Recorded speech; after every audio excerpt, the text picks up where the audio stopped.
So, what do we think then? What do we think then? Should we leave it on the Canterbury Red Devils and the West Auckland Admirals a little bit longer from the NZIHL? Or should we crack on with this? I think we better crack on with this. Let's at least get back to this bit. If nothing else. Oh, hey! There we are, everybody. Right, let's get rid of a few bits and pieces here in the background. Let's get rid of that. There we go. Hello. Doing our little pre-bit before we start proper. So we'll let everybody see the tweet. We'll let everybody get in. Well, it's been a while. It's been a little while, hasn't it? It's been over a month now since we were here. So we'll let people get back in very quickly, and then we'll get rocking and rolling on stuff, because of course we know that it takes a little while for everything to get into people's feeds and get rocking and rolling. And of course, we're in the off season, so getting people to wake up to the fact something hockey related is happening, always a little hard from time to time. There we go. Just give everything a bit of a poke and give everything a bit of a prod. Everything's ticking away. Everything appears to have gone through, which is always a really, really useful start for this one. Like I said, we'll just give folk a bit of a minute just to get in. There's the hope. That's what we need to do. We need to click a few buttons, of course, as well. Share things about. Make sure people are seeing it. There we go. Make sure to say hello in the chat if you're there. That'd be useful, and there's a few people watching, obviously. There we go. We'll give it another minute or two or so just for folk to get in.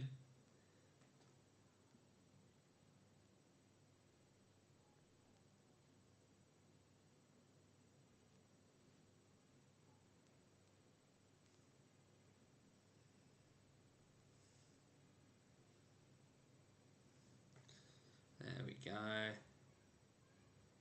Oh, well, not a terrible thing. We'll talk about that in a minute, Alfie, obviously. We're just, like I say, we're just going to give everyone another moment or so just to get in, although you've mentioned that, so I'm just going to quickly pull up that. Hello, everybody. Hello, hello, hello. I'm just going to very quickly pull that link up there, Alfie, just because that way we can see. Because, of course, not unusual for that team to sign people out of Britain. Though it's not on their Facebook, interestingly. Let's have a quick check of that, and then we'll get rocking and rolling.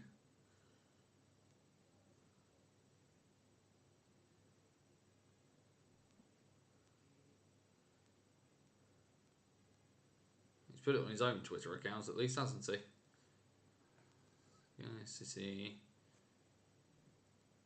Have they got it on their Twitter account? No, they don't use it. Hey ho. Either way, I think we should probably start cracking on with things. Guys, gals, and the gender fluid and all beyond the binary. And once again, it's been a while, but we are back. It is Wednesday night. It is 8 PM, just after 8 PM. And welcome back to the BOTW What's Current stream. My name is Anthony Russell, and we are here. Well, normally we'd be looking at some hockey that's been played, but instead we're just going to have a bit of an off-season chat about everything that is going on across the National Ice Hockey League structure here in Great Britain. We focus on the National Division. That is our bread and butter. That is our home port. But of course, we have an absolute look across the whole kit and caboodle. That's the National Division, as well as Division 1 and Division 2 in the north and in the south. Well, like I say, when did we stop? Just after playoffs. So it's literally been about a month or so. There's been a little bit that has happened. Just a bit. Little bit of movement. Teeny tiny bit of movement. Either way, Thank you for joining us here this evening as we go through bits and pieces that have happened across the NIHL. We'll chat a little bit about some other hockey as well, as we usually do. For those of you new to bits and pieces and you're just tuning in after the back end of the season, hi, I'm Anthony. Banners on the Wall is a website I started back in 2011 to write about ice hockey, and now we branch out and we do all kinds of crazy things, including here on YouTube. Normally during the season, Wednesday night, 8 PM, we chat through absolutely everything, every game that's happened across the NIHL structure for that past weekend. We will touch on in some way, shape or form, some in more detail than others, but if it's happened in the NIHL, we'll make sure that we talk about it. And what we do on this is the What's Current stream. We go through absolutely every bit of news as well that we can think of. Bit of housekeeping then before we start. Bannersonthewall.wordpress.com. That's the website where I do my writing. If you're interested in reading long form pieces of content about ice hockey, that's the place to go. I used to write a lot about the Basingstoke Bison, but as the Bison have kind of hit the pause button for at least a year, it's going to be a bit of everything and everything for everyone. And if you want to go check out the last piece we did on the website, it's one of the longest pieces I've ever written, an in-depth look back at a 12-month period in the career of Solway Sharks netminder Callum Hepburn. Wonder if he'll get another mention here this evening. But either way, go check that out. 5 Metal Cal, the year of Callum Hepburn. Really greatly received piece. Very popular in Scotland. Can't imagine why on the stats, that one. But there's basically a writing history of everything that's happened with the Bison over the last decade, as well as our Hockey Story series, which features 5 Metal Cal, but it talks about stories from the weird, wonderful and wild world of hockey back into the 19th century up to the present day.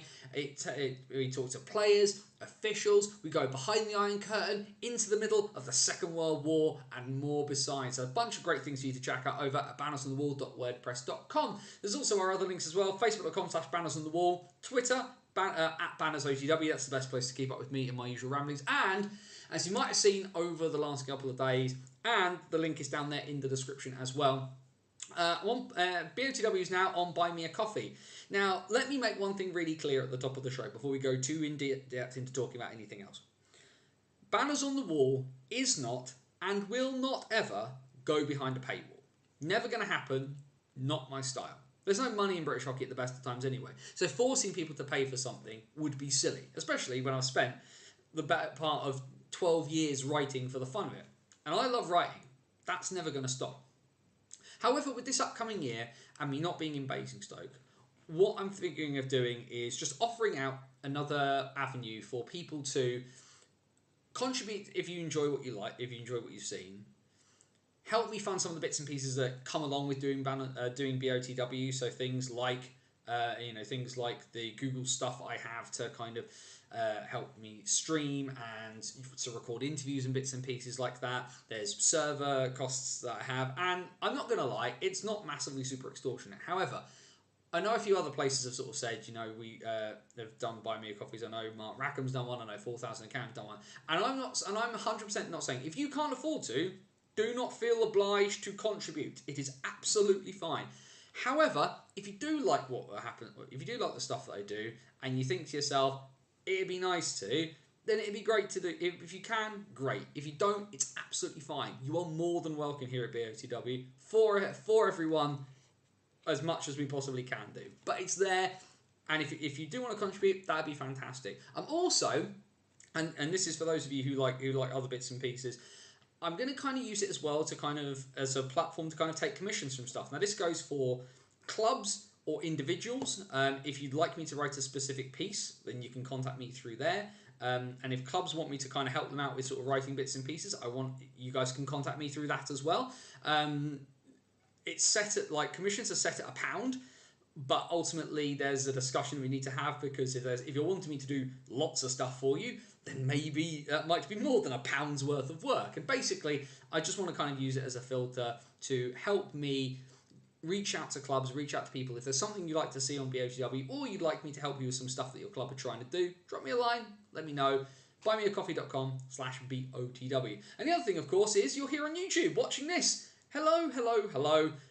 If you haven't already, down there will be the subscribe button. Hit subscribe. Hit the notification bell so that whenever we go live, you'll find out that a stream is coming. And also it means you get the little box in your notification bells. What I'm going to try and do during next season is get a bit better at scheduling the streams and doing it that way, so that stuff kind of comes up in advance and people can set proper reminders and everything like that. But algorithms are great. And, you know, it's slow build, and we have quite a pretty nice regular community who come in here to for the What's Current streams. Growth is good, I suppose, but yeah, it's you know, it'd be great to have folk along. So make sure that you hit the subscribe button down below. Join us here in the Wednesday night crew for What's Current stream related bits and pieces. And with that, big question, everyone: how you doing? The chat is over there. I keep doing this the wrong way around. I keep forgetting the camera's mirrored, but over here is the chat. And questions, comments, anything. Like I say, it's going to be pretty freeform. There ain't tons to talk about in terms of games, so we're just going to kind of go through the big talking points and some signing news and some stuff like that today. But, of course, the great thing is, if you are using the chat, then you have to remember the golden rule of BOTW, and that is DBAD, don't be a dick. Be respectful of other people's thoughts and feelings. And say bless you if you can even remember to do so, and try not to talk while you're sneezing. Great job, Anthony. Total professional. Either way, let's get on to the really big bit of news, which is the second team in Billingham, of course. The Billingham Buccaneers are here. Wait a second. I don't think that's the best one. Although, it has worked out quite nicely in there being a bit of a knock-on effect. Of course, the massive news over the last couple of days from the beginning of this week is the entry into the NIHL National Division of the Grand Slam Division 1 winning Solway Sharks. It's been in the pipeline for a while. It was talked about last year as well. It was talked about all through Coventry weekend in the playoffs, and now it is finally here that Solway have taken the step, and not just taken the step, but they take the step under new ownership as well. There's not just the fact of not just the club as was stepping up into the national division, but stepping up into the national division with some force behind them, and obviously not mucking around in terms of what they're doing there. Now, I'm just going to very quickly pull up the. We do very quickly just need to pull up the press release there, because of course we've had the big bits of news, which is for Solway. Martin Grubb, head coach, returns behind the bench, and he has some backup in the form of a brand new general manager at the Dumfries Ice Bowl in the form of Craig Peacock, former EPL Grand Slam winner, former league champion with Belfast, and a man who's just ended a very successful professional career in ice hockey in this country. But now Craig Peacock will step off the ice for the first time, and he becomes the general manager of the Solway Sharks to help out with what Martin Grubb is trying to do there. Massively exciting time. Of course, we know that they're having a few bits of movement. We do know that one person who won't be back is Liam Danskin. He has already signed for the Hull Seahawks, so he will not be on the party bus for the upcoming season. But we also know now that the Sharks have stepped into the division with under the ownership of John Strange, Phil Riley, and David McCarroll. Some very experienced businessmen. John Strange, I know, I believe he runs McAspray in Glasgow, who are, if I'm right, they're an estate agent. So, am I right in thinking the new owners are the same group who are in talks with Neil Black over the clan? Certainly, my understanding is that I believe Phil and Dave were part of that effort, and they've set their sights a bit lower down the country now with Neil Black aiming to sell the clan to the organisation that used to own Premier Sports. There's obviously some guys who wanted to buy an ice hockey team, and all they had to do was look a bit further south in Scotland, and they have got themselves the Solway Sharks as a part of it. Speaking about the announcement, Solway Sharks' new ownership team of John Strange, Phil Riley and David McCarroll said, quote, "We are very happy to join the Planet Ice NIHL National Division and compete against the existing members of the league. We're excited to showcase our talents on this national stage and look forward to the season ahead. We have worked hard to ensure we'll be a sustainable operation and can't wait to get started for our first season at a national level." Now, there's obviously a few bits and pieces that come into this, and we'll talk about some of the greater logistics of Solway, but of course it's meant that gaps have opened up elsewhere.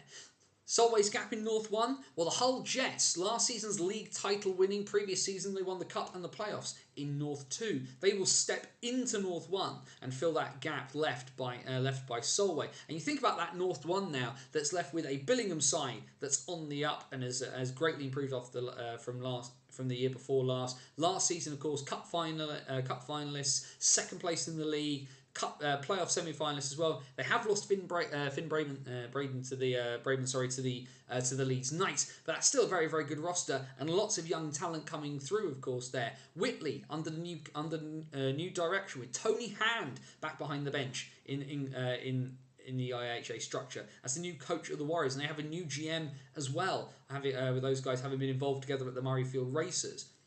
And then in North 2, well, is it going to be the Telford Tigers show again? Potentially. What we will see, though, is that second team in Billingham, the newly christened Billingham Buccaneers, step into North 2 to maintain that division as an 8-team league. Now, it's been the Telford Tigers and Hull Jets monopoly, pretty much, in North 2 over the last couple of years. So will anybody be able to challenge Telford? Do you think Altrincham will want to have a go? Sutton will want to have a go. Coventry, of course, had a decent upswing towards the end of last year. Will they be challenging? Will Bradford strengthen in North 2? We're about to see what's going to happen when a lot of things play out. It may just be Telford completely run everybody's show, but there's a lot to be said and a lot to be done still yet. It's May. No one's signed anyone yet. There's also due to be another new team in NIHL 2 North in the shape of the Kingston Hull Sharks. Now that will be very interesting, of course. Big thanks to NIHL Rosters. We're about to use their website to have a look through a few bits in a minute. So make sure that you are following NIHL Rosters on Twitter if you aren't already. Jets are advertising for tryouts for a North 2 team as well as the Jets. Well, we've not had the official confirmation that they're in the league yet, which is why I've not mentioned them specifically. But we've had that EIHA press release saying that the Jets are up into Div 1 and the Buccaneers are into Div 2. So, Solway. Let me put a few bits and pieces into context here if we're talking about stuff, because some basic numbers need to be spoken about here. Little check of Google Maps tells me that door to door, Sapphire Ice and Leisure in Romford to the Dumfries Ice Bowl is somewhere in the region of about 330 miles, a 6-mile trip in one direction. Google Maps also tells me that from the same Sapphire Ice and Leisure in Romford to the Jaap Edenbaan, the home of the ice rink in Amsterdam in the Netherlands, is exactly the same distance and the same time. I think the entry of Solway into the league, and this is something that former EPL champion Sean Thompson talked about a little bit during the week on social media. This is a lot to ask, and have the players been spoken to by the club owners? Now, Solway were in a tough position either way. They have done everything they possibly can at Division 1 level now. The only way for Solway, if they stayed in Div 1, was to go down. There's no winning. When you win everything, there's only one direction you can go. Straight down. In some ways, it was the best thing for Leeds to lose the cup final last year, to lose it to Peterborough, because it means that they still have something to play for. But for Solway, particularly as that club has grown, and the audiences have grown, and the talent level of their players has grown, and as they have absolutely wiped the floor with everybody, the only way for Solway to go was up. And they'd wanted it the year before. There was a lot of rumbling in the background previously that they wanted to step up in the past, had been told no. I'd been told that they'd said that they wanted him, but the other clubs had said no. There was a lot of he said, she said bouncing around here. Now, ultimately, there was some discussion earlier this year that Solway were going to enter the National Division in 2024.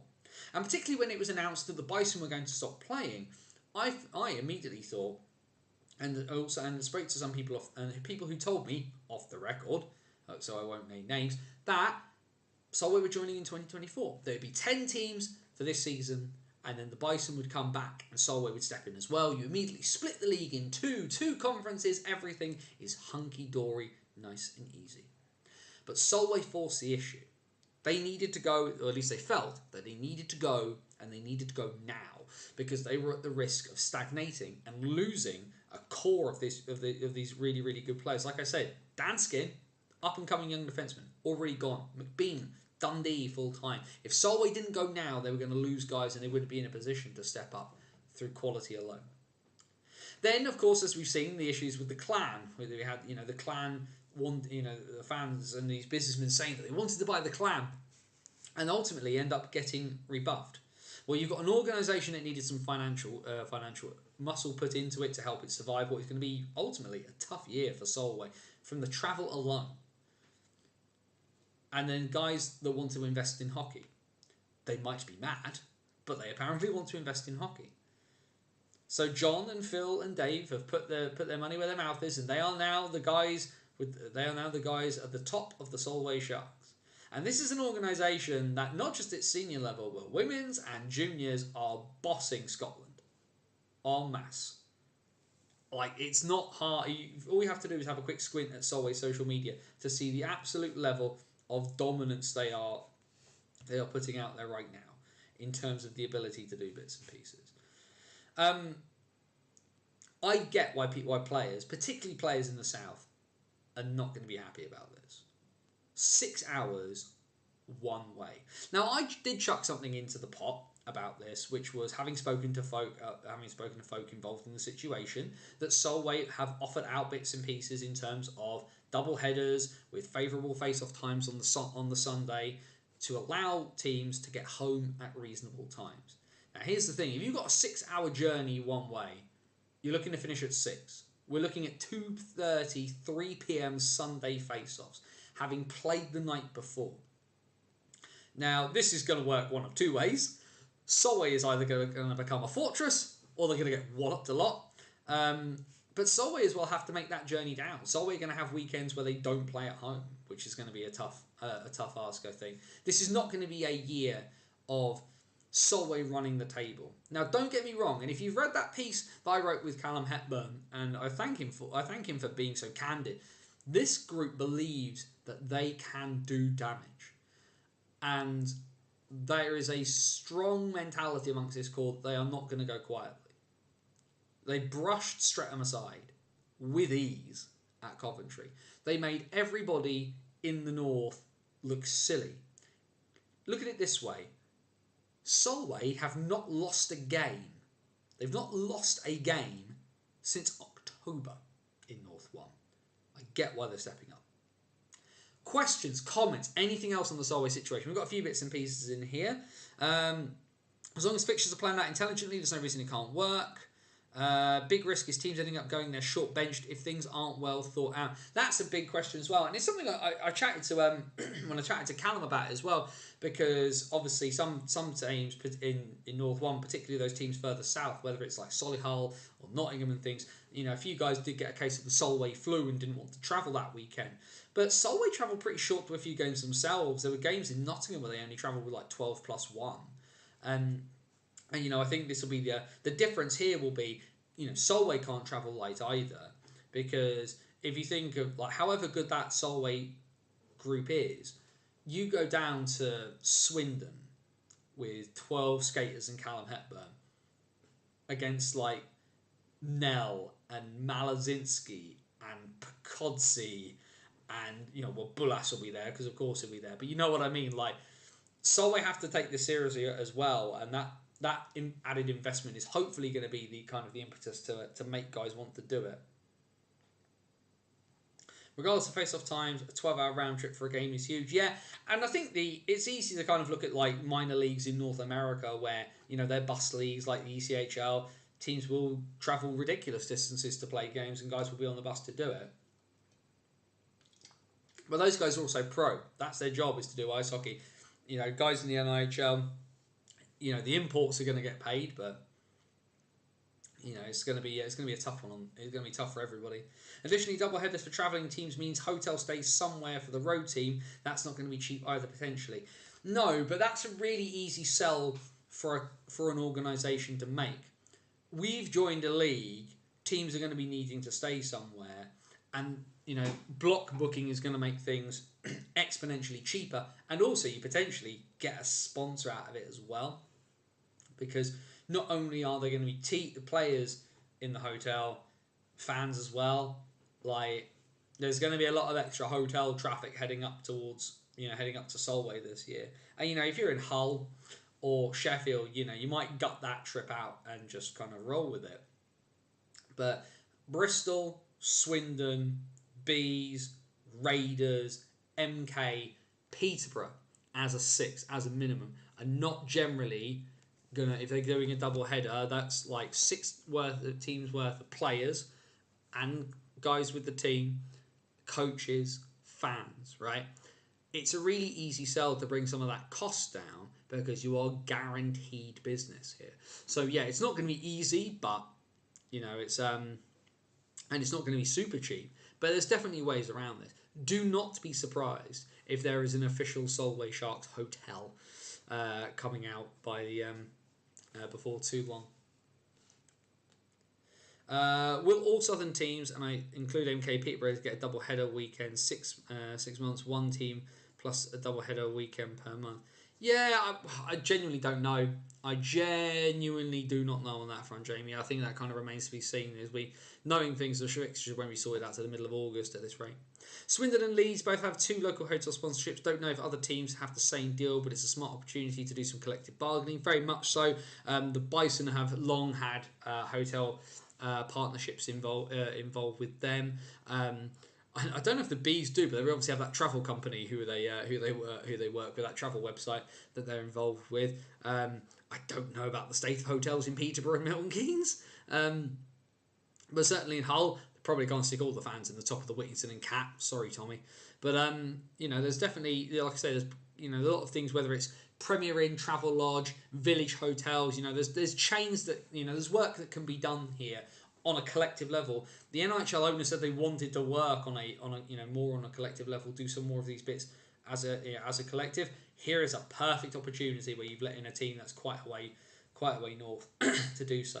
Have I looked at a trip to Dumfries? Absolutely. However, I am 100% waiting until I have both the football fixtures and the hockey fixtures. Because if I am travelling all that way to go watch something, you better believe your back teeth I'm going to go watch Queen of the South into the bargain. I'm definitely doing the double header. I want to go for Queen of the South at 3, Sharks at 7 on a Saturday night, and then I'm heading to the bar. That's how I'm going to do that trip. On that one for sure. Now what we're going to do is we're going to hit this button and we're going to use the fantastic resource it is nihlrosters.co.uk. Make sure to follow them as well on Twitter to get through bits and pieces. And let's just have a quick skim. We'll have a little quick skim through the signings and the signings and goings of all of the teams in the National Division very quickly. Bristol did, not sure for next season. I'm pretty certain they will, Jer, all things considered. I'm pretty certain. I think they had the Village. I think it was the Village Hotel in Bristol that they were using. I know they did their end of season do there. But I'm pretty certain they'll be back for that. Anyway, let's have a quick bash through the National Division and have a look at some of the players who've come and gone. Starting, of course, with... sad face. Either way, we of course know that guys have headed out. We of course know that guys are moving on from Basingstoke. Roll on September 2024 when we have our own team back. We will ignore the fact, of course, that the Basingstoke Buffalo are somehow going to play. Don't ask. I do not know. I've written about it on bannersonthewall.wordpress.com in the Good Night and Good Luck piece for Hallam Wilson and Paul Petts, who become the player head coaches of the Basingstoke Buffalo. Either way then, the Bees, of course, have had a lot of movement out. And actually, just look at some of those names, including announced today that Josh Martin not returning for next year. Potentially one falling foul of the over-25s rule there.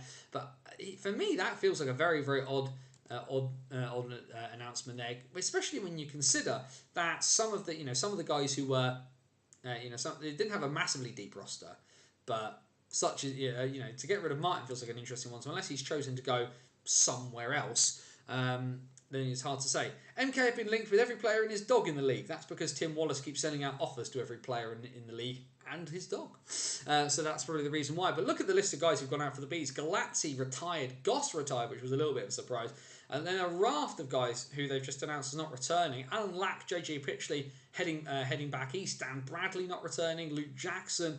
And then Juha Lindgren and Matt Smittle, two very, very big losses there. Juha Lindgren in particular. I think Matt Smittle, after his sort of very bad year that he had at Milton Keynes, still kind of year and a bit in Milton Keynes, still kind of finding his feet back in terms of being a starter in net. Where he ends up remains officially to be seen. There are some rumours, of course, floating around in terms of where Smittle will end up. Will he go west to Bristol? Will he stay and go back to Slough under his father's tutelage? There's a few things that need to be sorted there. But of course, they have had some players come back. Of course, the biggest one for the Bees so far is the return of Dominic Gabai. He remains as head player coach for the Bees. And then it's kind of a bunch of very familiar names for the most part. Even the return back to the national division of Vanya Antonov. Now, I would be interested to see what happens here with Antonov, because I would bet your bottom dollar that unless it is organised very, very well, you will not see Vanya Antonov playing up in Solway this year.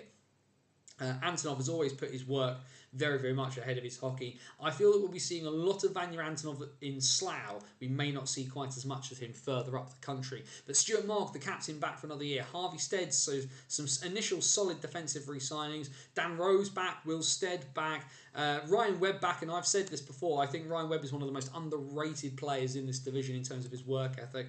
Jack Hoppy's now fully starts the year on this two-way deal with the Bees and with Streatham, having sort of gone from one way to the other last year. So I believe the Bees will have first call on his services.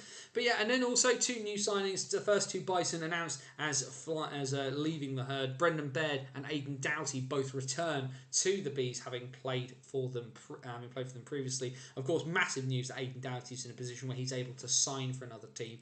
Here his rehab is going very well. We've of course sent Aidan all the best.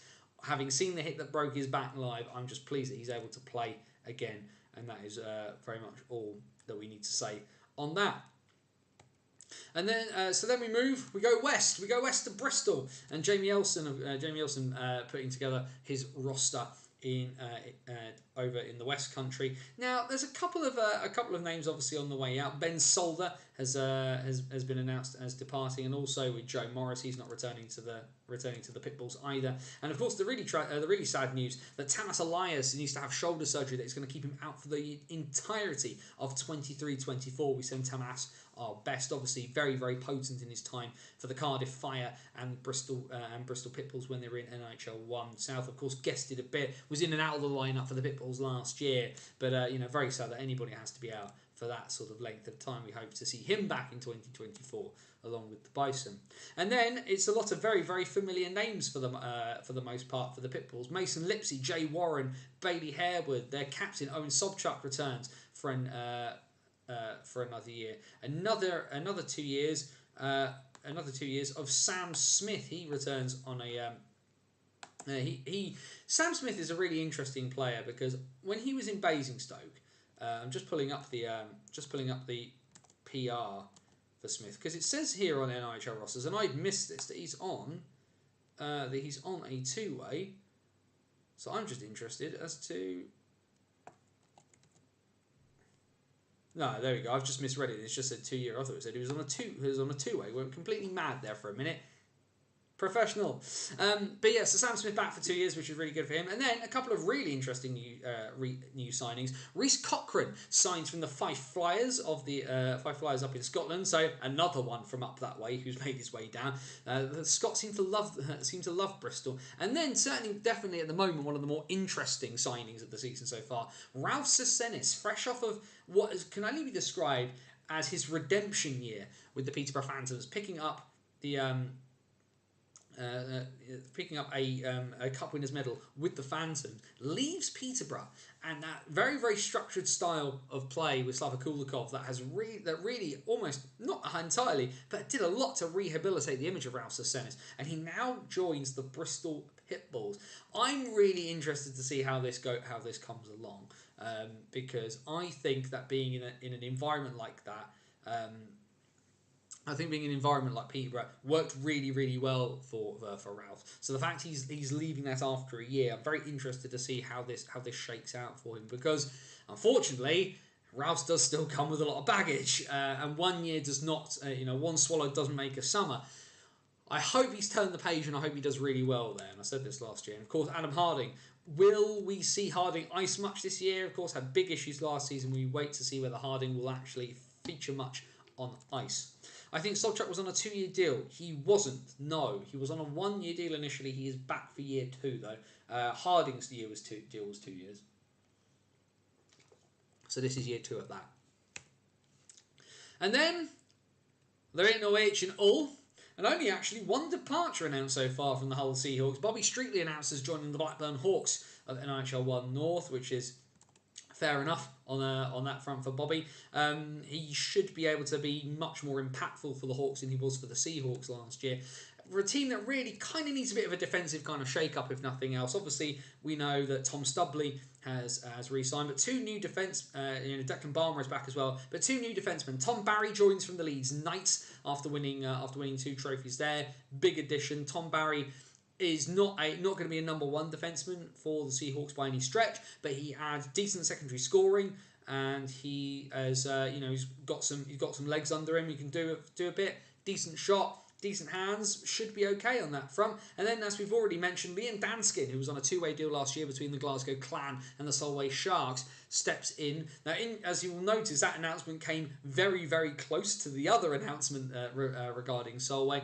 It was a case of Danskin was told, "You need to make a decision, young man," and he has chosen to leave Scotland for Hull.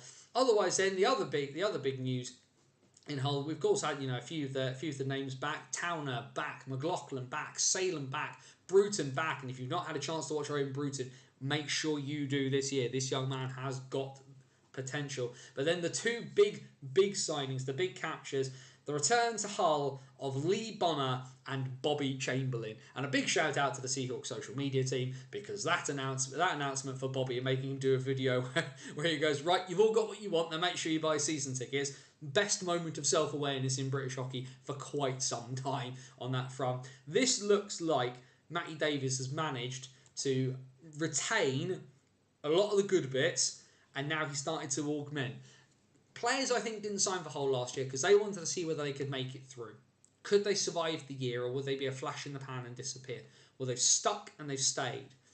And, the prodigal sons have returned home.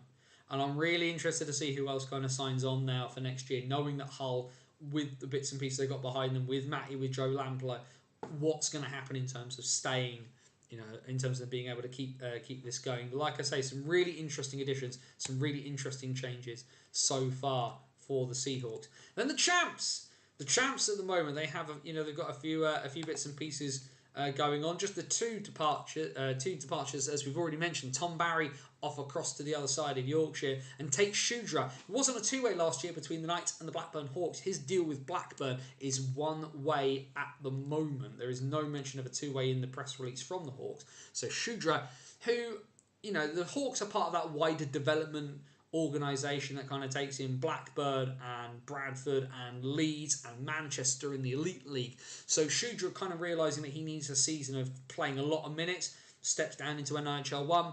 Can't blame him for that. Big Brother, on the other hand, has signed a new 2-year deal. Cole Shudra back for 2 years. Gospel is on the second year of a 2-year deal, as is Kieran Brown and Josh Hodgkinson. Matt Hayward back, massive, absolutely massive. Matt Hayward was outstanding last year for the Knights.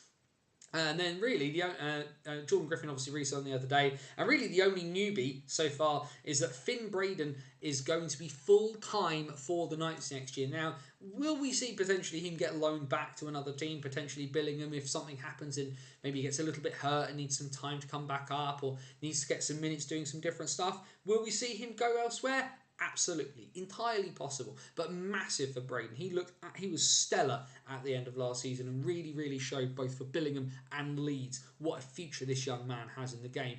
Really excited to see what happens with him. And then the Milton Keynes Lightning, arguably the big disappointment story of last season, coming away again with no silverware of any description. Streatham have won more trophies in Milton Keynes post-pandemic than Milton Keynes have. What does Tim Wallace look to do? Well, at the moment, he's stayed a little bit close to home, but he has made some pretty hefty additions into the bargain. Lee Jameson, of course, has retired. We wish him all the best with that, and we know, of course, of Bobby returning to Hull, so no more shouting on MK Lightning TV for Mr. Chamberlain. But what we see is a lot of names who definitely the fans will be happy with re-signing. Joe Wilson, of course, their assistant coach, back for another 2 years. Malik Martelli, very popular with the MK fan base, back for another year. James Griffin, Jordan Headley. Callum Field had a breakout year last year. He was superb depth scoring for the Lightning in 2022-23. And then, of course, we've got the new additions, with it looking like, being very strongly rumoured, that we will see no Sam Talbot and no Sean Norris back in Milton Keynes next year. some pivoting from Tim Wallace to getting some different names. Harry Gulliver joins from the Raiders. Ross Venus, who leaves Coventry, and I do really wish that people in the Elite League would stop saying he's retired from pro hockey, because spoiler alert, you're pretty much playing a similarly busy schedule in the NIHL as well. We don't have pro and semi-pro, we have senior, and that's pretty much it in British hockey. And then the one I'm really interested to see, and mostly because I've not watched that much of it, Ben Brown joins from the Dundee Stars, and of course played some parts of the SNL season for the Dundee Comets.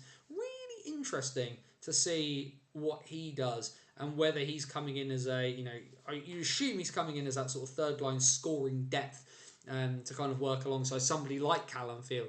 But always interested to see what Tim Wallace does. I think at times last year, Tim Wallace got out-coached, and with another year's experience under his belt, what's he gonna be able to do with that one?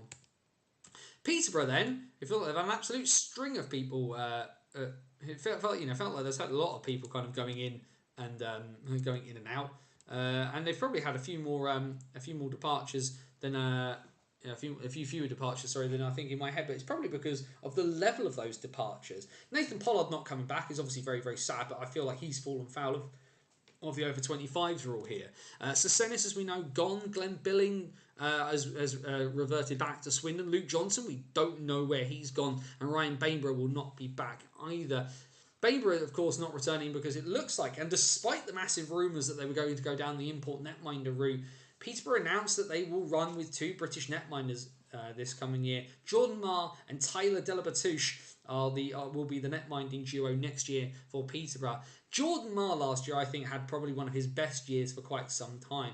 Certainly pre and post-pandemic, I think Jordan had been outperformed by Rennie, by his brother, in these things. And I think last year was the first year that Jordan outperformed Rennie in the last couple of years. And he's got a trophy to show for it, and then of course had a really, really bad end of the season where he got injured and Bainborough got injured, and there was a lot of reliance on other netminders, a lot of pressure placed on Tyler Delabatouche in the playoffs, and of course Peterborough not making the weekend is not solely down to Tyler or anything like that. But hopefully, with Marr advancing in his career and Delabatouche very much an up and coming young prospect, the hope is that Tyler's going to get the opportunity to get big minutes in games, not playing a bit part, but coming in and really, really being able to, get 25 games this year would be hopeful for him.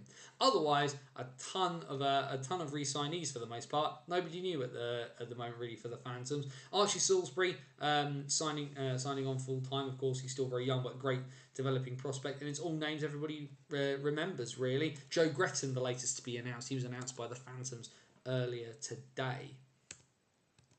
And then the Raiders, who've had a little bit of who've not had much in the way of change so far. Just the one player officially out so far, which is Harry Gulliver, who we've already talked about, and only the one player in because, of course, it's the law. Sean Easton needs to sign Basingstoke Bison captains. So George Norcliffe has signed in Romford for the Raiders, alongside former Bison captain Aaron Connolly and former Bison captain Elliot Dewey.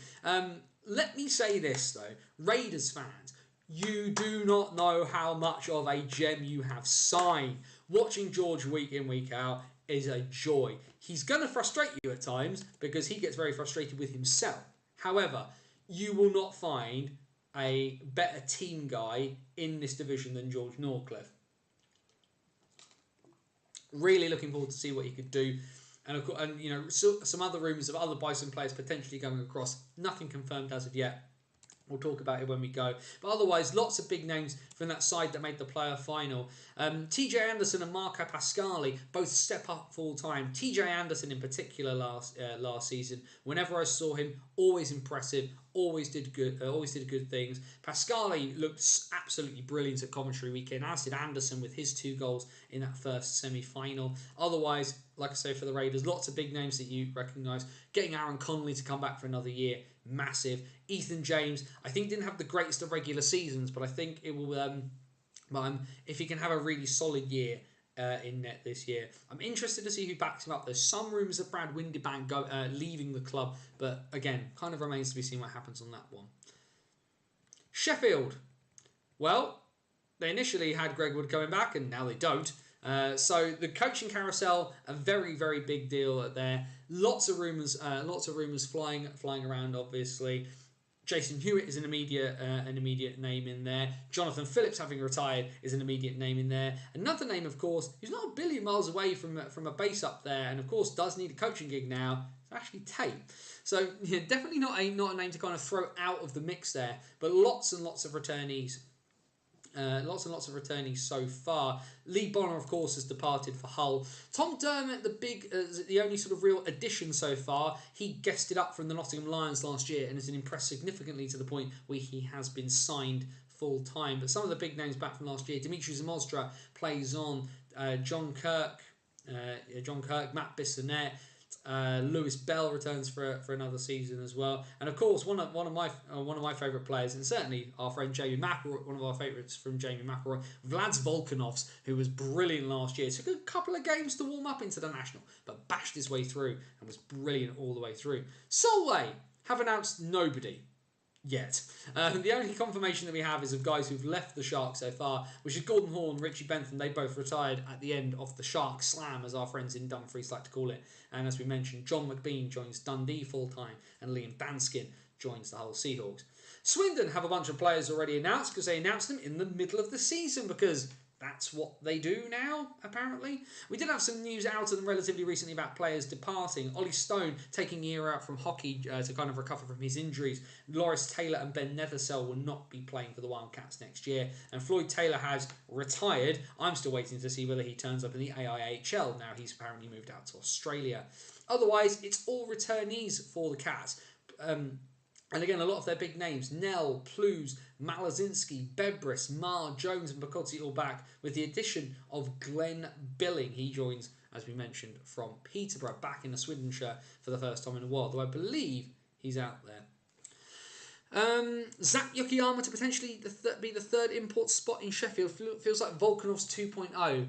I think the issue for Yokoyama would be the supporting cast around him, because I think the thing with Zach, sometimes at Division 1 level, Zach's got the ability to really take control of games. What will his role be for Sheffield? Good a bit, and also Yokoyama's big issue, he's a bit of a hothead sometimes, and he would need to kind of keep his anger in check. Where he can kind of get away with some stuff in Division 1, he may not get away with that as easily at national division level. I'd be very interested to see whether he could do that there. However, he's got the talent. Certainly got the talent. I'll be very interested to see what happens past that. For Telford, nothing. Nothing at all. Gareth O'Flaherty's retired and Tom Carlin has retired, and otherwise the Tigers have announced nobody at all.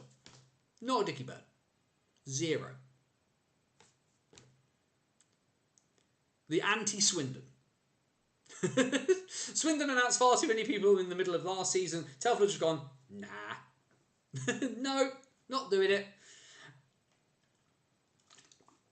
Which, when you think about the momentum the Tigers had, let's face it, Telford last year had a bad year. They had a really bad season last season on the whole. And then playoff weekend, that semi-final against the Knights, they were within a gnat's whisker of beating Leeds and making a playoff final. When you think that of how bad Telford's record at Coventry is, right? And then to do nothing at all feels weird. Now, Telford might be about to do what some Australian teams do and just announce the entire roster all at once. I don't think they're going to do that. But the fact they've said nothing at all is bizarre. They gave Gareth O'Flaherty and Tom Carl on their last ride, and fair play to them for doing it. Those two guys are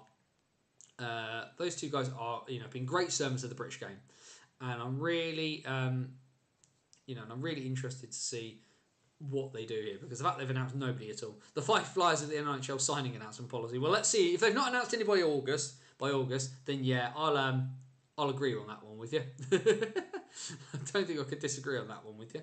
I'm just very, very quickly just going to have a quick squiz just to see if there's any. Is there any news out of anything apart from Finland winning at Worlds? Because I know there was meant to be some news supposedly. Holland and Billingham.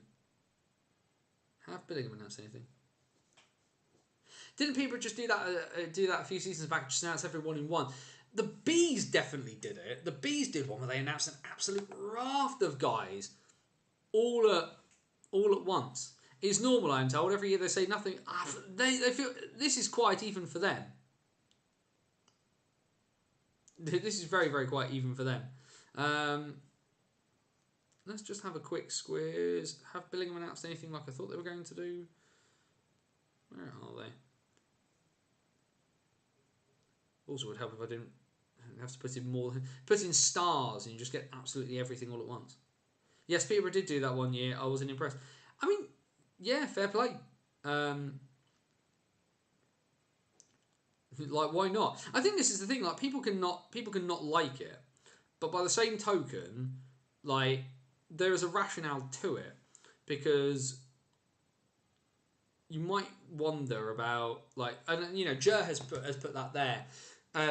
The idea of like drip feeding signings, because you get sort of interest as you go. But you can do it all as one if you do it right. And I think in some ways, actually, if you thought about maybe like a second team in a rink, there's a real logic to do it, because you can kind of announce, you let the big team do a lot of it, and then the second team just kind of go, surprise, here's everybody else. And like, hey, we're here too. Here's who the sort of players you can come and see. It's hard to do though. Last year, 29th of June, first announcements. That's still too late for me. Give them something. Give them something to believe in. Would be nice. But yeah, the announcing everybody all in one go massively depends on the market you're in. The only thing I've heard out of Telford is that Rhodes, Mitchell King joining his brother in Peterborough. I'd heard that too. When Peterborough did it, it's because they were exciting the exact same team bar one player. Yeah, and again, like, you can see why you're doing that. Hey, did you like the old Phantoms? Here's the same Phantoms. So why go through the rigmarole, right, if you don't need to? But actually, I think there's an idea about kind of keeping interest and reminding people, particularly around those kind of key dates to do with season tickets and the like. There's something to be said for it. And, you know, it can be, you know, there's a strategy. It can work in some ways. It doesn't work in others. You know, other signing news in other divisions is kind of drip feeding in and out. The one team that we will look at very, very quickly, just skip back to them for a second, is Whitley, because Whitley have announced a buttload of people. There's loads of them. Tony Hand, of course, in as the new coach after the retirements of Adam Wood, Dean Holland, and David Longstaff's now retired to sit on top of his son's money. But how many guys are there? 3, 4, 5, 6, 7, 8, 9, 10, 11, 12, 13, 14, 15. Is that 15? That's a lot of people back already. Like, that's interesting.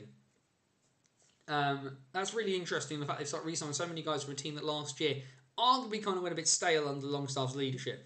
But I suppose it's guys who are local and guys who want to play for Whitley, so why not in that front? Here's a question. Would you rather teams build up signings, tweet 24 hours, or just randomly announce it with no build-up? I see the benefit for both ways. I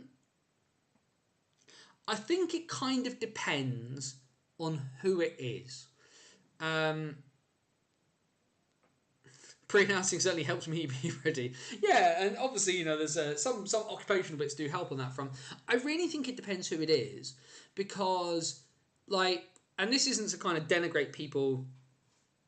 This isn't to denigrate people who sort of do certain roles. But if you're re-signing like a long-term backup netminder for like a third or a fourth year, I don't think I think the danger you have sometimes is building up guys for them to not have that kind of firework bang that you're after. And I think you have to be very, very careful about how you do that, because ultimately what you don't want your fan base to do is just kind of like all of that for that, because that's not what you don't want, especially on social media. You don't want comments and bits and pieces flying around like all this build up for that guy. You don't want that. It's not what you need. If you're signing somebody massive, like if you were Milton Keynes, or actually no, let's go this way. If you were Leeds and Leeds have signed Sean Norris, I would be building that up. I would be turning the screw. Like a mechanic with a rocket for an arm, like drip feeding little bits and pieces all the way until people are kind of like really, really excited to who it is. Because then when you do drop that big name, huge, like, you know, say I'm just trying to think of You know, like Venus.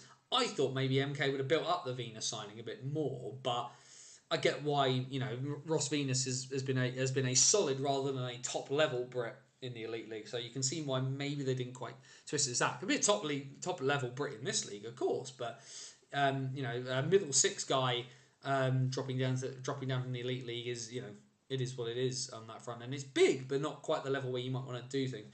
I always think back to when with what the basis of Bison did with Thomas Karpov.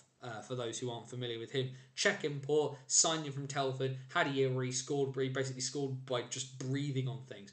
And after that year, the Bison had locked him into a 3-year deal because they got him a deal to do his undergraduate degree at Winchester University. And they did it, you know, big sort of, big supporters evening, announcing some signings, and they had like a big video that Karps had put together himself, where he appeared on the screens in the bar and announced he was signing for 3 years, and it was massive. And like, there's definitely like, it swings and roundabouts. You've got to read your fan base. You've got to read the room on the signing as well. And like I say, it's not to denigrate the efforts of any guy, because you need maximum effort from your 60-point goal scorer as you do from your 1-point defenseman. But like, you just got to kind of, for me, there's definitely swings and roundabouts to do it. I don't mind necessarily which method you choose. You just got to be good at choosing the right one.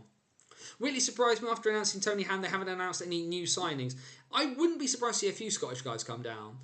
I mean, just given the proximity to Whitley, but yeah, definitely weird on that one. I've heard a certain well-known Brit is surprisingly dropping down to this league. If it's O'Connor to Sheffield, we've all had that rumour for the last 5 years, Alfie. The other thing that we definitely do need to talk about, though, this one, just because there's obviously been a few announcements in a few different directions, and they haven't announced any players, but this lot we definitely need to talk about. The Haringey Huskies have kind of announced their strategy going forward for the next couple of years. Lee Mercer, the owner and GM of the Huskies, setting out a couple of points in a plan of what is going to happen for Haringey. Now, the Huskies are intending, following what was a pretty decent year last year for them in Division 2 in the South, 3rd place finish. Playoff final, of course, beaten by the Invicta Mustangs, who graciously accepted my apology after saying they were there to make up the numbers. Great. But Haringey have announced that they will stay where they are for 2023-24 with a plan of moving the Huskies to Division 1 for 2024-25. They've also announced that they're looking to bring in a women's team as well into the club's structure, which is great news. If you've not had the opportunity, definitely go over to the Huskies Facebook page and have a read of this, because in terms of press releases, top tier. Great work from Lee Mercer. They've announced a plan in a concise, sensible way, why they're doing stuff, what they're doing, and that they'll go into more detail at their awards night, and they'll try to answer some questions as they go. Fair play. Obviously, you've got the new Plexi at Ali Pally, and I think they just want to kind of have another year of just building on what they can do. Obviously, you know, there may still be some shuffling in some leagues. There's still some talk of teams moving about between South 1 and South 2, and there is obviously some time for that.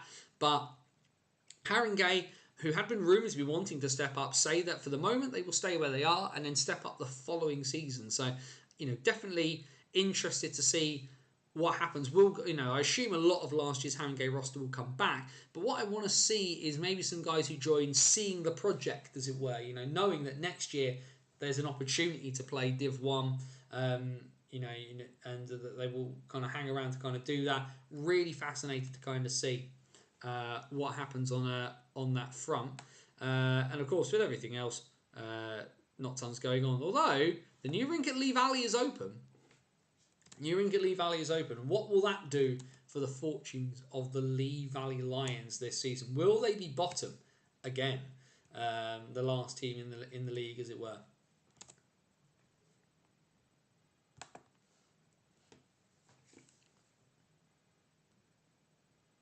Yes, they're looking to start a new NHL 2 side when the current team steps up. Yes, apologies, forgot about that as well, that there should be a second Huskies team to take their place in Div 2 when they move.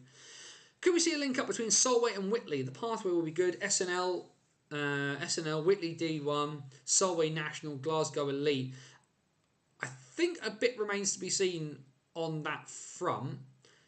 I would be interested as to whether Solway potentially work with another team on that. But I don't necessarily think Whitney would want to play second fiddle to anybody in a development structure like that. But interested to see. Wouldn't necessarily be a bad thing on that front. MK Thunder not going down to South 2, much to the annoyance. Yeah, I was surprised by that as well. There had been a lot of rumblings that was an option being considered, but they've made their choice and they're going to stay where they are. So, that's entirely the decision of the Thunder to make on that front. Either way, questions, comments, anything else anybody kind of wants to chuck in. We've been going for just about an hour, so we'll open the floor. What do we want to talk about for a bit? Do we want to talk about the Arizona Coyotes being in the mud with their rink thing not going on? Do we want to talk about GB getting promoted? We can do that, and all those bits and pieces. But let's just open the door for 5-10 minutes. Let's just chuck some questions in, chuck some topics in. Let's have a chat about some bits and pieces, because we've kind of gone through the big stuff that we need to go through right now. And, this show's not just a monologue with me, it's you guys as well putting questions in. So let's see what we got. What have we got? The Thunder owner is the owner of the Thunder's stubborn though. But it's also their decision. Like, I do wonder after last year. And I think the thing is though, is that it's really easy to go, you're getting smacked, you should step down, right? But actually, if they think they can make it work, then, it's their money. Like, it's not our decision. New Billingham side joining the upcoming season, a Leeds Div 2 team in 24-25. Yeah, of course, Steve Nell had mentioned that in the Yorkshire Evening Press recently. Hockey looks good for the next few years on the development POV. I think it looks good in terms of there being spots for players. I think the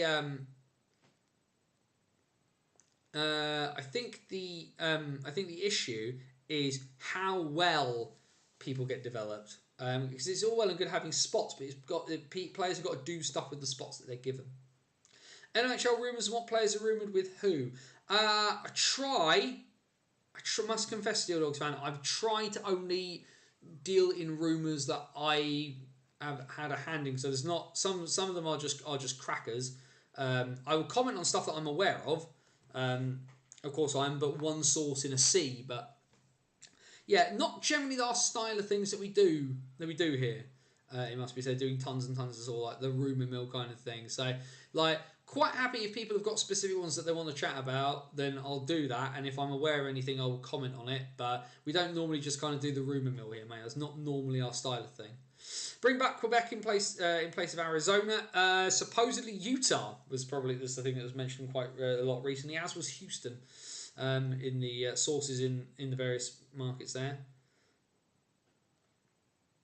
The Arizona Coyotes, the market where the residents were given the choice between arena and toxic landfill, and the vote for the toxic landfill. There was a really interesting question, and I forget who asked it. I think it was Craig Baird, who's I'm a really, really big fan of. Craig Baird, who produces the really, really good podcast Canadian History X. And he does a podcast called Pucks and Cups about NHL history and Canadian hockey history, where he said the one thing he was really interested to see was it because the actual population demographics of Tempe are quite young because it's the home of Arizona State University, but what are the demographics of the registered voters?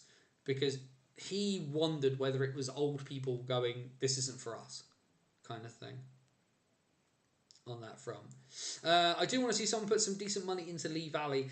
I mean, yeah, the fact there's a new rink there is probably going to help attract some people, but yeah, you're not going to get like with Salt. You're not going to get three guys just kind of fall into your lap like with Solway. Salt Lake City, Houston, or Kansas City seem the likely relocation points. Imagine they'll have at least one more year in the mullet before they move anywhere. I mean, the owner has come out today to say that they want to keep the team in Arizona because, of course, he's going to say that. It's not like the Oakland A's in Major League Baseball who have been announced in the next couple of years as moving to Las Vegas but that's a situation that's gone on for 20 years trying to get a new building sorted out there. Has a team ever dropped down midway through a league season? No teams. You're not allowed to, Cigar. You can't drop mid-season. You can certainly announce your intention to do so. So like MK would not be. I mean, if MK said no, we want to go join NHL 2, you would pull out of the season and you would stop. You wouldn't be allowed to play the rest of the year, and then you'd have to be voted in the following season. Now, if you got to a point in the season where you said, actually, our intention is we want to drop down at the end of this season. Firstly, that'd be very weird because they'd say you just dropped down now. If you're in the middle of the season and said our intention is to remove ourselves, then that would probably be quite favourably looked upon, because you go through the rigmarole of telling the other clubs, telling the EIHA, telling the NHL management group and stuff like that. So yeah, you wouldn't be allowed to do it mid-season. You'd have to pull out of the league straight away, no dice, like Oxford had to do 1 year. With Solway stepping up, it will be interesting to see how the winner of the NHL 1 North does against Stretton at the Coventry weekend. No clear favourite in NHL 1 North now. For me, the immediate favourites are Billingham and Whitley. Because even though that Whitley side performed below par, they were still third and still made the playoff final. So, and still, cup semi-finalists. So, that would be, it's not going to... I think there are still some very immediate, obvious choices in that thing for me there. As Jamie says, Stretton versus Whitley in a boxing glove emoji. Great.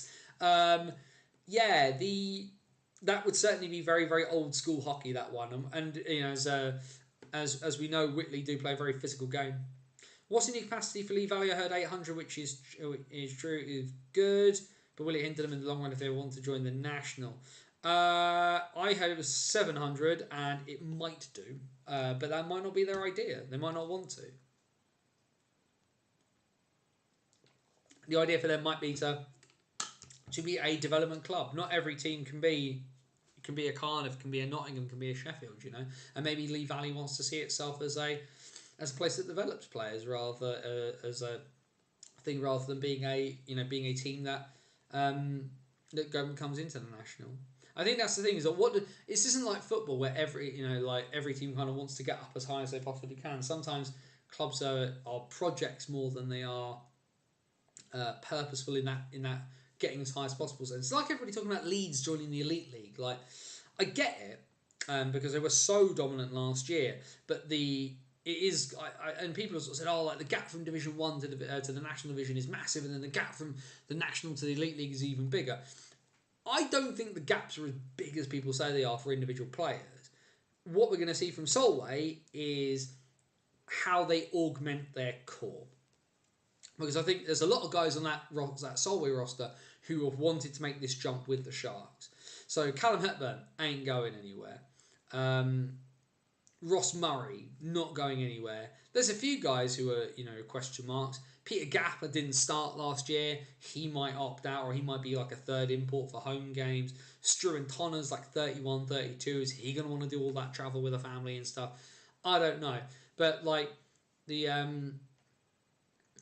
Henderson boys, they're going to want to crack at this. And Solway becomes now a shop window for Scottish talent to make a point. We're going to go down south against all these English teams and give them a kicking. And Solway, unless they do something drastic, are not going to win the National Division this coming year with a chunk of the roster from last year's Div 1 Grand Slam winners, right? But a well-coached team put together well. Peterborough didn't have a shabby year. Hopefully they're a bit more entertaining than Peterborough. That's all I'll say on that front. Sean Norris to Belfast, 100% nailed on. That seems pretty much, and that's pretty much an accepted bad secret at this point. Obviously, Belfast haven't made tons of announcements. They obviously lost Steve O'Reilly to the Vorarlberg Pioneers in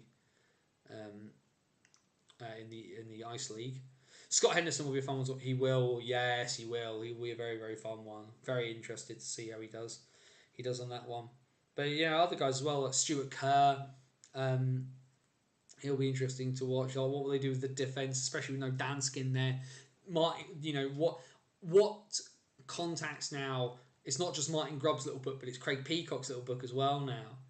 In terms of being able to attract guys, really interested to see what they do import wise, because you think that they've done all of this dominance with one import in Div 1. So who joins the party, as it were? anyone looking at making a trip to Solway? Because I know, like I say, I know I'm looking at making that trip. Looks a long way, but definitely is a long way. Southampton to Dumfries is, like Romford, it's about 6 hours one way. I think the journey from Southampton to Dumfries, I think it was something like 200 miles on the M6, something stupid like that.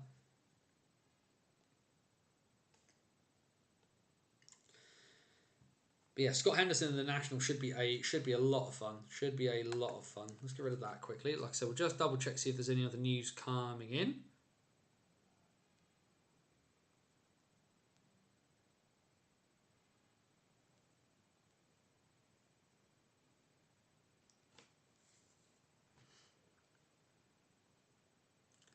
What have we got? Nothing in the immediacy there. Like I said, just double checking. No huge surprises in the worlds today, by the look of it.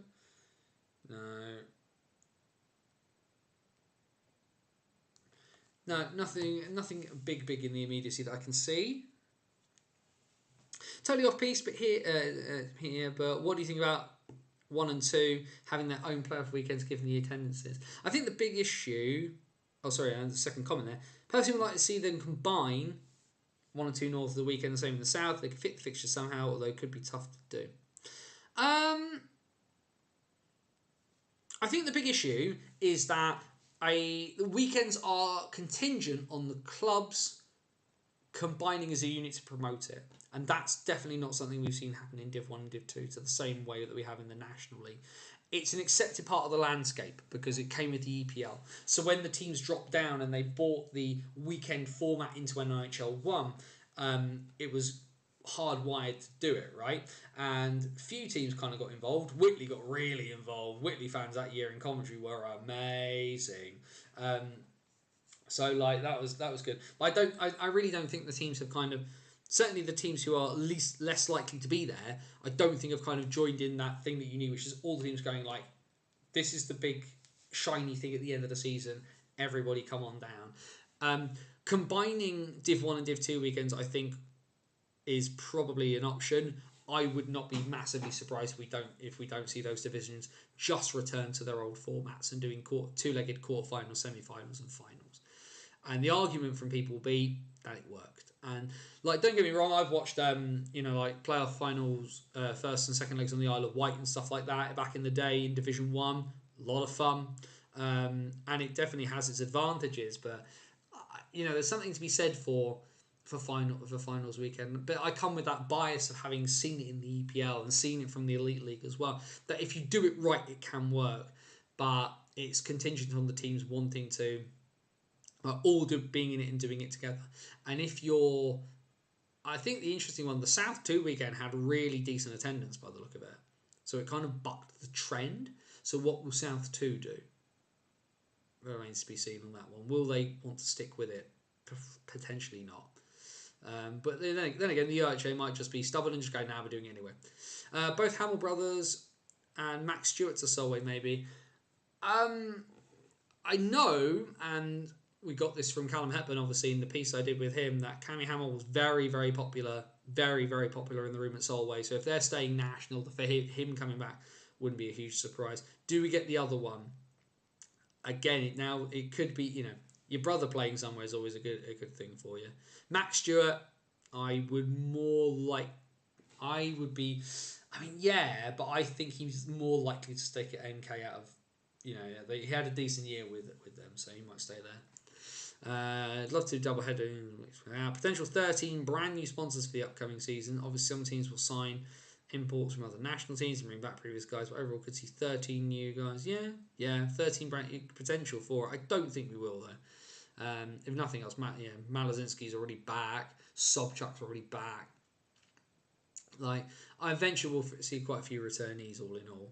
If nothing else, because the paperwork for doing work permits will be easier to get for a returnee guy. Solway and Glasgow doubleheader might interest me. But like I say, I'm not massively interested in dragging my backside from, if I've gone all that way from, like I say, for folk who aren't aware, I live in Southampton, I'm right on the south coast. If I'm going all that way to Dumfries, I don't really want to drag myself further up the line to Glasgow. And like I say, especially where I still like my football, Dumfries Ice Bowl is next door to where Queen of the South play. I need to go Hull, Telford, Romford and now Solway. Will be fun. I'm looking forward to it. Well, obviously, I'm going to be doing a fair bit of travelling next year. I am going to, of course, go to as many Buffalo bits and pieces as I can. If they're playing at home, I'd be silly not to go. And I, of course, want to make a point of supporting hockey in my spiritual hockey home of Basingstoke. But I'm definitely going to make an effort to kind of go to some bits and pieces. I want to see where Bison guys sign. So obviously, Slough's on the menu. Romford is on the menu for me. I'm pretty certain at least one guy's going to end up in Swindon. So I'll go across to Swindon. I would go across to Swindon anyway. But like, I'm kind of waiting to see at the moment where Bison players sign and then work that bit out from there. Mostly just because, like, you know, I'm obviously not, you know, Balash signs in the back end of nowhere in France. I'm not going to France. But certainly the clubs in Britain where players go, I kind of want to bounce around and kind of see where guys are. Of course, I've got to have a chat to the wife and, you know, work that out. Can't spend too many weekends on the road, as it were. But, you know, I'm kind of fortunate in the point in the south where I've got rinks within a reasonable distance. I mean, Bristol is right at the tail end of that, but I do have family. I've got I've got brother and sister-in-law in Bristol. But you know, I think Swindon, Oxford, Gosport, you know, all within Slough, all within driving distance. Guildford, albeit the only reason I'm going to go to Guildford is I'm going to go stand in the away block with the Coventry Blaze fans. Coventry is only a 2-hour drive each way, really, all things considered. Could we possibly see the Wallace effect in Whitley with Hand? Are guys going to want to play with a coach who demands professionalism 24/7? Yeah, I don't think they would have come back without, you know, people know, even if you've not been coached by Tony Hand, the word is out as to what he's like. So, you know, like, I don't think guys would have signed back up for the sake of it. Definitely doing the Queen of the South and Solway double header, hoping for that on a Saturday and hopefully a Clan Friday home game if everything aligns.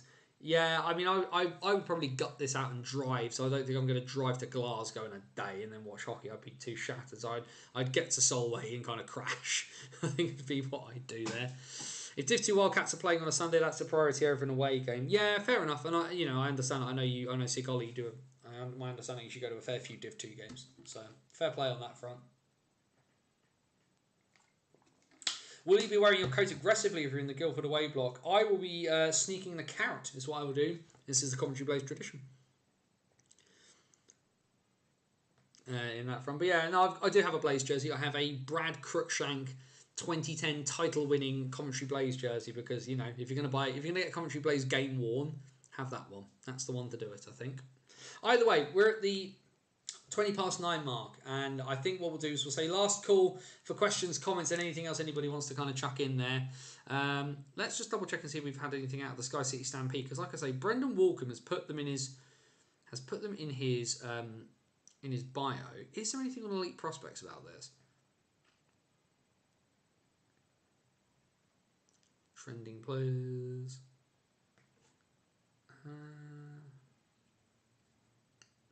Very similar to how MK dealt with signings when Cliff got the boot. Yeah, and of course, Cliff now coaching Chelmsford. There's a, that's going to be a really interesting one. For those of you who haven't heard it, I was on Zero Pucks Given, sort of helping do like a review of One South. Chelmsford averaged 49 shots against a game. You better believe that Cliff has been reaching into that contact book to get some names of some defensemen. And of course, the big thing for Chelmsford is what happens with Luca Tasadri, because the young man is doing his A-levels. If he's off to uni somewhere, he may not be back in Chelmsford. So, like, what's the idea there? I think is the thing. Quick Stanley Cup prediction before we go.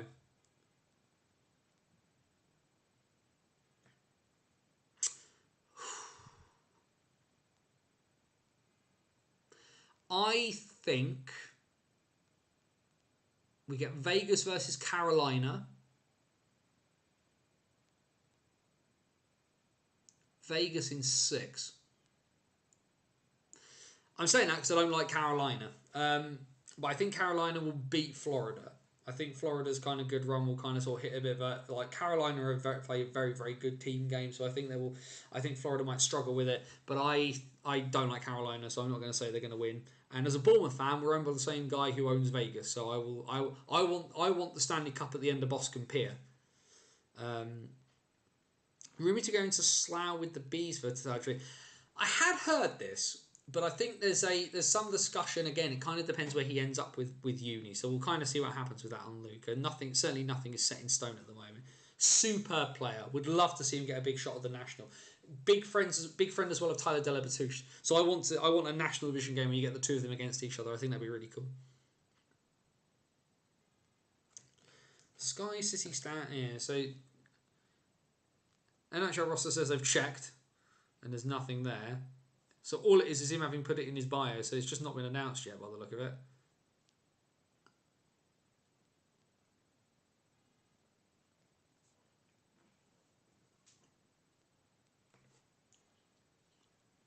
If nothing though, can we appreciate the Sky City Stampede mascot, please? Look at that. That's amazing. For those of you unaware, Sky City Stampede are in Queenstown in New Zealand.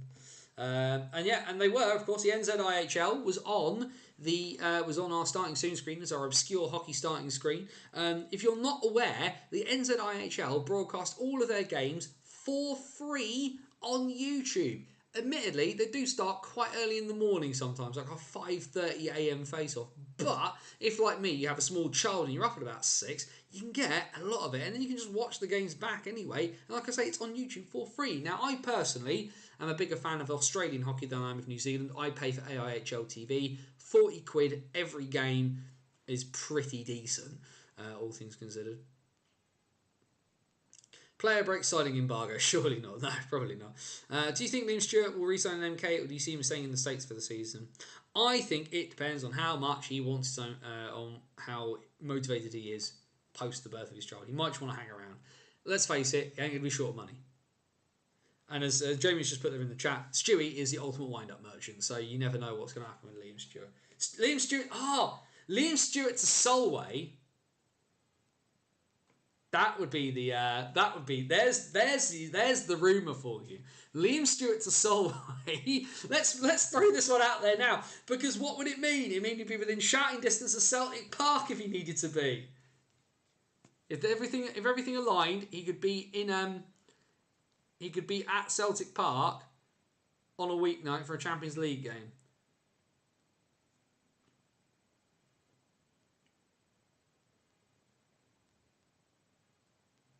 He is, Joe. Yes, Brendan Walker is in the NZIHL at the moment. There he is. Listed on the roster. Listed on the roster of the Sky City Stampede. I must have missed that. Where was he announced the signing there?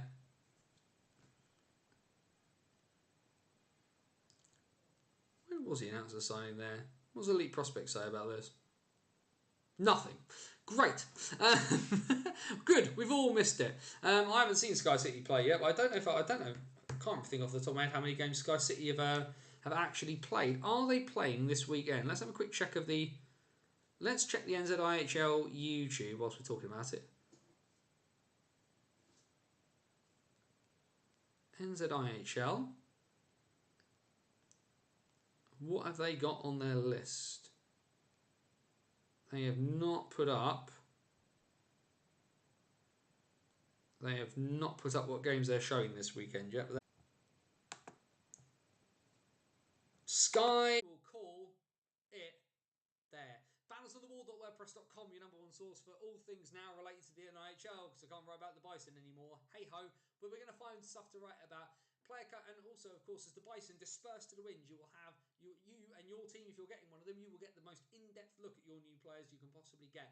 We'll have match write-ups throughout the games that I go to across the season. As series, long-form, in-depth pieces about hockey, the weird, wild, and the wonderful. We go back to the 19th century, to the present day, behind the Iron Curtain, into the midst of war, and all things in between. That will all be there. Also on the website, you've got the back catalogue of the old BOTW podcast. Did you see me on 4,000 and counting, chatting with Nicky Watt as the UK anti-doping came calling again? The original interview is up there on the website, as well as our free-to-download tabletop ice hockey game, Dice Hockey. You can play it at home with a few bits and pieces around your house, and you can download it for free.